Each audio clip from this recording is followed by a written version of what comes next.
એક યુવાન રોજ સવારે નોકરીની શોધમાં નીકળતો, સંજાટાણે હતાશ થઈને પાછો ફરતો. એક દિવસ શહેરમાં ભયંકર તોફાન થયું અને કર્ફ્યુ લાગી ગયું.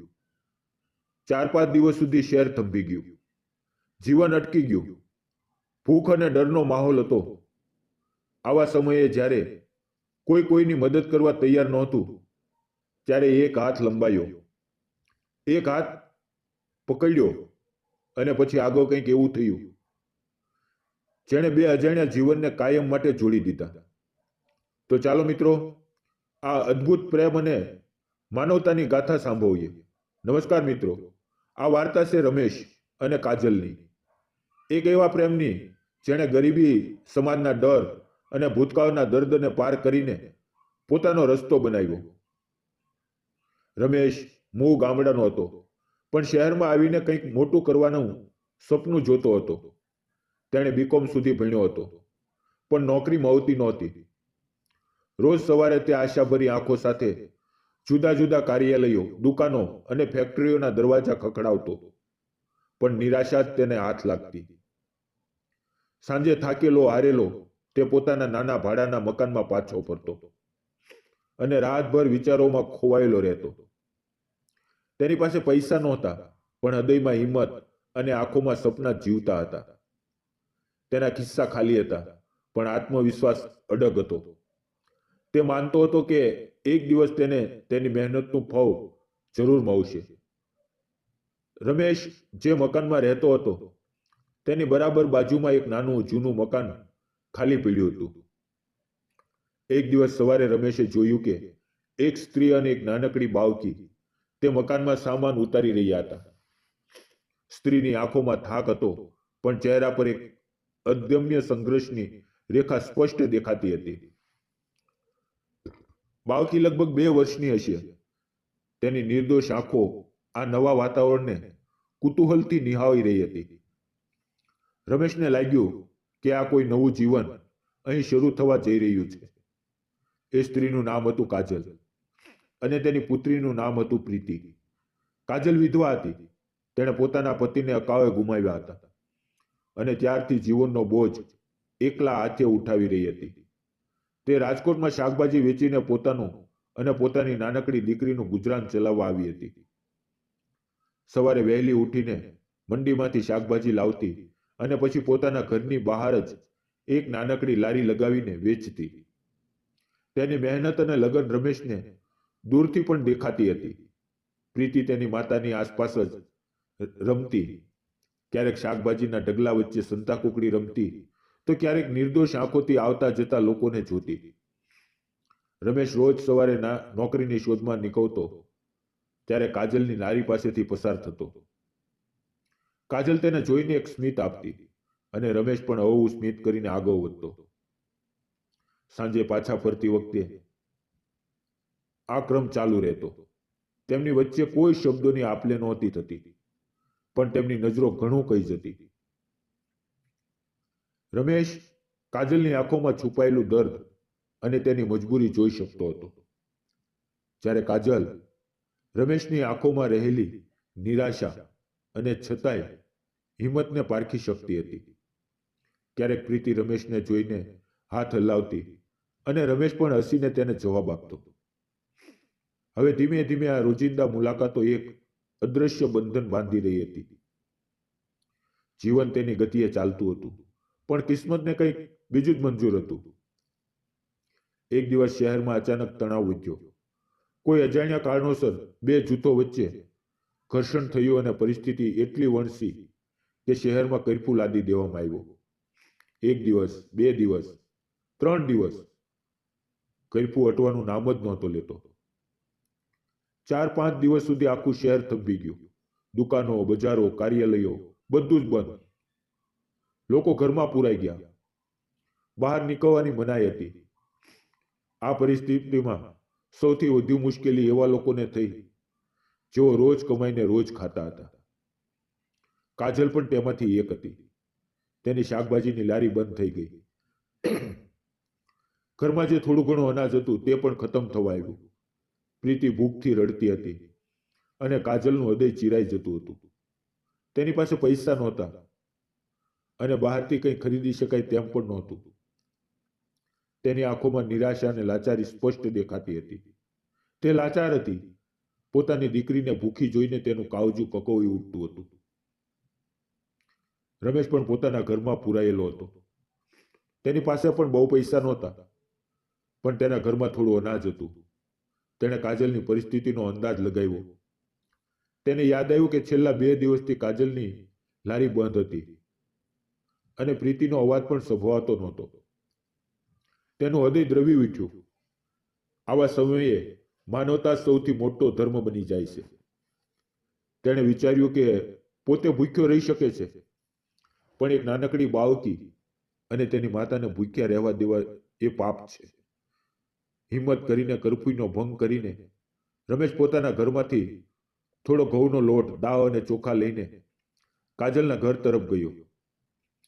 તેણે ધીમેથી દરવાજો ખખડાવ્યો. કાજલે દરવાજો ખોલ્યો અને રમેશને જોઈને આશ્ચર્યચકિત થઈ ગઈ. તેની આંખોમાં પ્રશ્નાર્થ હતો. રમેશે નમ્રતાથી કહ્યું, કાજલ, મને ખબર છે કે કર્ફ્યુ છે અને બહાર નીકળવું જોખમી છે, પણ મને લાગે છે કે તમને જરૂર હશે. આ લ્યો થોડો અનાજ છે, અત્યારે કામ લાગશે. કાજલની આંખો ભરાઈ આવી. આવા કપરા સમયે કોઈ અજાણ્યો વ્યક્તિ આટલી મદદ કરી શકે? તેણે કલ્પના પણ નહોતી કરી. તેના ગળામાંથી શબ્દો નહોતા નીકળતા. પ્રીતિ પાછો ઊભી હતી. તેણે રમેશ સામે જોયું. કાજલે રડસમ અવાજે કહ્યું, રમેશ, તમારો ખૂબ ખૂબ આભાર. આ સમયે તમે દેવદૂત બનીને આવ્યા છો. મારી પાસે શબ્દો નથી. રમેશે હસીને કહ્યું, આભારની કોઈ જરૂર નથી કાજલ. આપણે સૌ એકબીજાના પાડોશી છીએ. આવા સમયે એકબીજાને મદદ કરવી એ જ આપણો ધર્મ છે. રમેશ અનાજ આપીને પાછો ફર્યો, પણ આ ઘટનાએ તેમના સંબંધોને એક નવો વળાંક આપ્યો. કાજલના મનમાં રમેશ પ્રત્યે આદર અને કૃતજ્ઞતાનો ભાવ જાગ્યો. રમેશના મનમાં પણ કાજલ પ્રત્યેની સહાનુભૂતિ વધુ ગાઢ બની. બીજે દિવસે રમેશ ફરી કાજલના ઘરે ગયો. આ વખતે તે ફક્ત ખબર પૂછવા ગયો હતો. તેણે જોયું કે પ્રીતિ થોડી સ્વસ્થ હતી. કાજલ ચા બનાવી રહી હતી. રમેશને બેસવાનું કહ્યું. ચા પીતા પીતા રમેશે ધીમેથી કાજલને પૂછ્યું, કાજલ, જો તમને વાંધો ન હોય તો શું તમે તમારા ભૂતકાળ વિશે થોડી વાતો કરી શકો છો?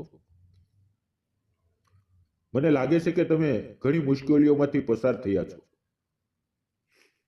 કાજલ થોડીવાર મૌન રહી. તેની આંખોમાં ભૂતકાળના દર્દની છાયા ફરી વળી.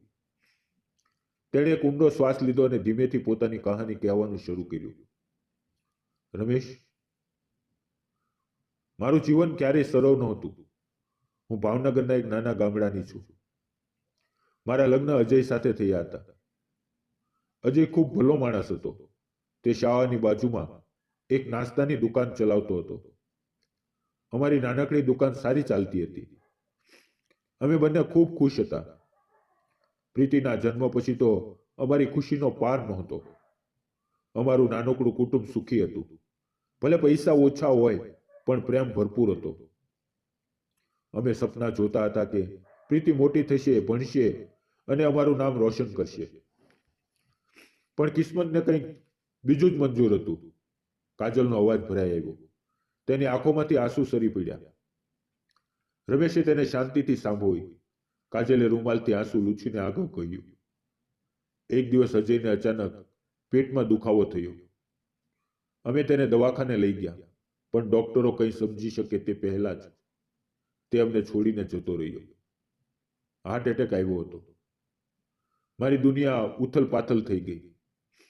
હું સાવ એકલી પડી ગઈ. પ્રીતિ ત્યારે ફક્ત 1 વર્ષની હતી.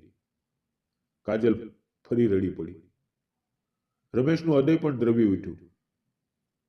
તેણે કાજલના ખંભા પર હાથ મૂકીને કહ્યું, શાંત થા કાજલ. હું સમજી શકું છું કે તમે કેટલા દર્દમાંથી પસાર થયા છો. કાજલે પોતાની જાતને સંભાળીને આગળ કહ્યું, અજયના ગયા પછી મારા સાસરિયાઓએ મને ઘરમાંથી કાઢી મૂકી. તેમને લાગતું હતું કે જો હું ત્યાં રહીશ તો અજયની નાસ્તાની દુકાન અને તેની થોડી ઘણી મિલકતમાં મને ભાગ આપવો પડશે.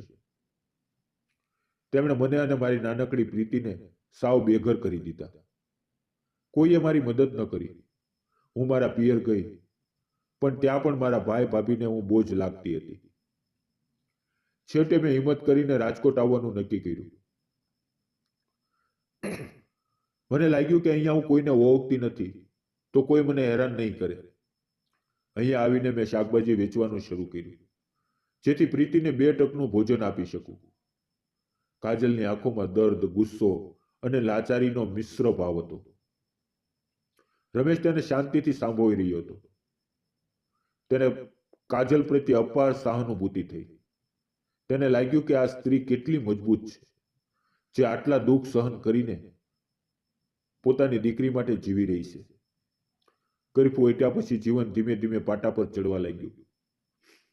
રમેશ ફરી નોકરીની શોધમાં નીકળવા લાગ્યો અને કાજલ પણ પોતાની શાકભાજીની લારી લઈને ફરી બેસવા લાગી. પણ હવે તેમના સંબંધો બદલાઈ ગયા હતા. રમેશ હવે ફક્ત પડોશી નહોતો, તે કાજલનો હમદર્દ બની ગયો હતો. તે અવારનવાર કાજલની લારી પર જતો, તેની સાથે વાતો કરતો. ક્યારેક પ્રીતિ માટે ચોકલેટ લઈ આવતો. પ્રીતિ પણ રમેશ સાથે ખૂબ ભોળી ગઈ હતી. તેને રમેશ અંકલ કહીને બોલાવતી અને તેની આસપાસ રમતી. હવે કાજલ અને રમેશ વચ્ચેની વાતો ધીમે ધીમે ગાઢ બનવા લાગી. તેઓ એકબીજાના સુખ દુઃખ વહેંચવા લાગ્યા. રમેશ કાજલની મહેનત અને તેની હિંમતથી પ્રભાવિત થયો હતો, જ્યારે કાજલ રમેશની ભલાઈ, તેની સમજદારી અને તેના સહાનુભૂતિ ભર્યા સ્વભાવથી આકર્ષાઈ હતી. તેમની વચ્ચે એક અનોખો સંબંધ બંધાઈ રહ્યો હતો, જે મિત્રતાથી કંઈક વધુ હતો. એક સાંજે રમેશ કાજલની લારી પર બેઠો હતો. ગ્રાહકો ઓછા હતા. પ્રીતિ નજીકમાં જ રમતી હતી. રમેશે ધીમેથી કાજલનો હાથ પોતાના હાથમાં લીધો. કાજલ ચોંકી ઉઠી, પણ તેણે પોતાનો હાથ પાછો ન ખેંચ્યો. રમેશની આંખોમાં પ્રેમ અને આદર સ્પષ્ટ દેખાતો હતો. તેણે કાજલની આંખોમાં જોઈને કહ્યું, કાજલ, હું જાણું છું કે તારું જીવન ખૂબ મુશ્કેલ રહ્યું છે. તે ઘણું સહન કર્યું છે, પણ હું તને એક વાત કહેવા માંગુ છું. હું તને પ્રેમ કરું છું કાજલ. હું તારી સાથે આખી જિંદગી વિતાવવા માંગુ છું. હું પ્રીતિને પણ મારા દીકરીની જેમ જ પ્રેમ આપીશ. કાજલ સ્તબ્ધ થઈ ગઈ. તેના માટે આ અણધારી વાત હતી. તેની આંખોમાં આંસુ ભરાઈ આવ્યા. તેણે પોતાનો હાથ રમેશના હાથમાંથી છોડાવી લીધો અને નીચું જોઈ ગઈ.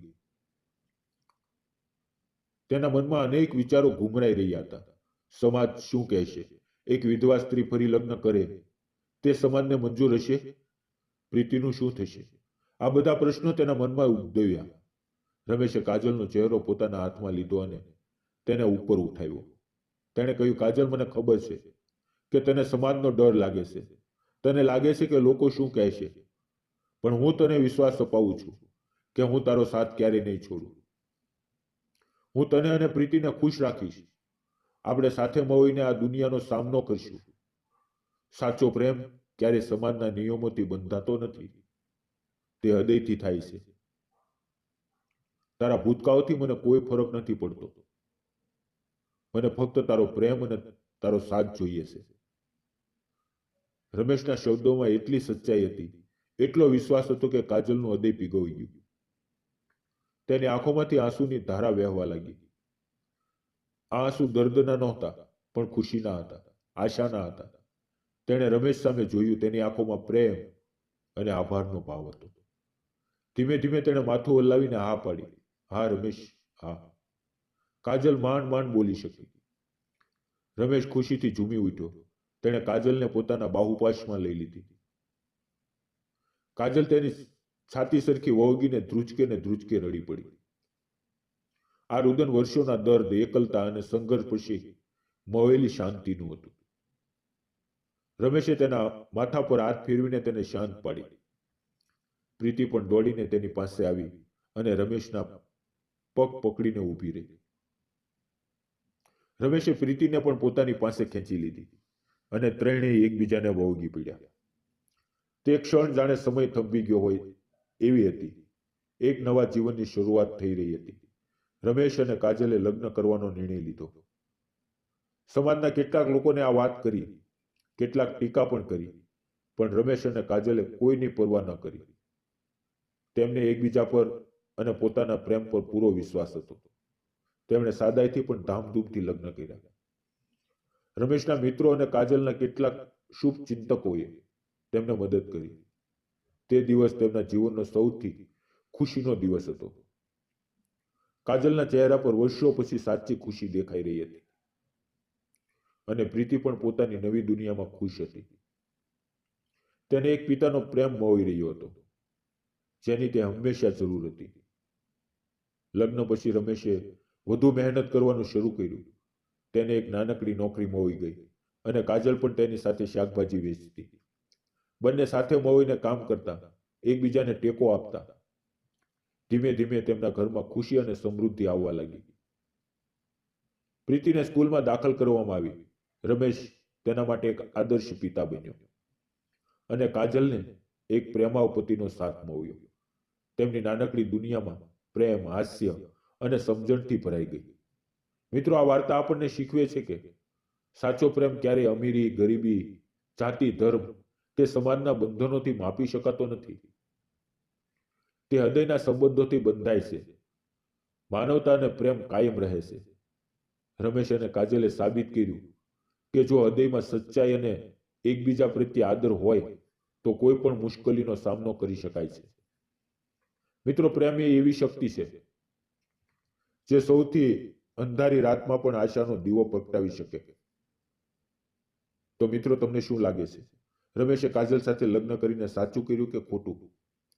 શું સમાજના ડરથી પોતાના પ્રેમને દબાવી દેવો જોઈતો હતો? તમારા વિચારો કોમેન્ટમાં જરૂર જણાવજો. જો તમને આ વાર્તા ગમી હોય તો લાઈક કરજો, તમારા મિત્રો અને પરિવાર સાથે શેર કરજો અને આવા જ હૃદયસ્પર્શી વિડીયો જોવા માટે અમારી ચેનલને સબસ્ક્રાઇબ કરવાનું ભૂલતા નહીં. અને હા, બેલ આઇકન દબાવજો જેથી અમારા નવા વિડીયોની નોટિફિકેશન તમને સૌથી પહેલા મળે. મિત્રો, આ કાલ્પનિક વાર્તા છે જે વાસ્તવિક ઘટનાઓથી પ્રેરિત છે. વિડીયો પૂરો જોવા બદલ આપ સૌ મિત્રોનો દિલથી ધન્યવાદ. ફરી મળશું મિત્રો આવતીકાલે એક નવા વિડીયોમાં, એક નવી વાર્તામાં જે તમારા દિલ સુધી પહોંચે.